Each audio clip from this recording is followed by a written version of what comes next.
ಪ್ರಪಂಚದಲ್ಲಿ ಎಲ್ಲಾ ಮಕ್ಕಳು ಕೇಳೋ ಕೆಲವು ಪ್ರಶ್ನೆಗಳಿರುತ್ತೆ. ನೀವು ಈ ಪ್ರಶ್ನೆಗಳನ್ನ ಕೇಳಿರ್ತೀರ. ಅಮ್ಮ, ಸಾಕ್ಸ್ ಅಲ್ಲಿ, ಸೋಪ್ ಅಲ್ಲಿ, ಟವಲ್ ಅಲ್ಲಿ, ಶರ್ಟ್ ನಾನು ಇಲ್ಲೇ ಕಳಿಸಿದ್ದ ಪ್ಯಾಂಟ್ ಅಲ್ಲಿ, ವಾಚ್ ನೋಡ್ಯಾ, ನನ್ನ ಚಾರ್ಜರು, ಹೆಡ್ಫೋನ್ಸ್ ಅಲ್ಲಮ್ಮ, ಅಮ್ಮ ಗಾಡಿ ಕೇಳಿ, ಲಂಚ್ ಬಾಕ್ಸ್, ಅಮ್ಮ ಟಿವಿ ರಿಮೋಟ್ ಅಲ್ಲಮ್ಮ, ನನ್ನ ಫೋನ್ ಅಲ್ಲಿ, ಪರ್ಸು. ಅಯ್ಯೋ, ಈ ತರ ನೂರಾರು ಪ್ರಶ್ನೆಗಳನ್ನ ನಮ್ಮಮ್ಮನ ಹತ್ರ ಕೇಳಿರ್ತೀವಿ. ಆದ್ರೆ ನಮ್ಮ ಅಪ್ಪನ ಹತ್ರ ನಾವು ಕೇಳೋದು ಒಂದೇ ಪ್ರಶ್ನೆ, ಅಪ್ಪ ಅಮ್ಮ ಇಲ್ಲಿ. ನಾವ್ ಎಷ್ಟೇ ಕೋಪದಿಂದ ಮಾತಾಡಿದ್ರು ಸ್ವಲ್ಪನೂ ಕೋಪ ಇಲ್ಲದೆ ಕೇಳೋಳು ನಮ್ಮಮ್ಮ.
We miss all the fun, we miss all the joy, we miss you.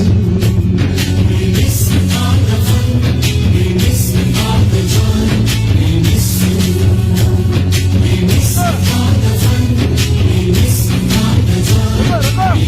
ಹೋಗು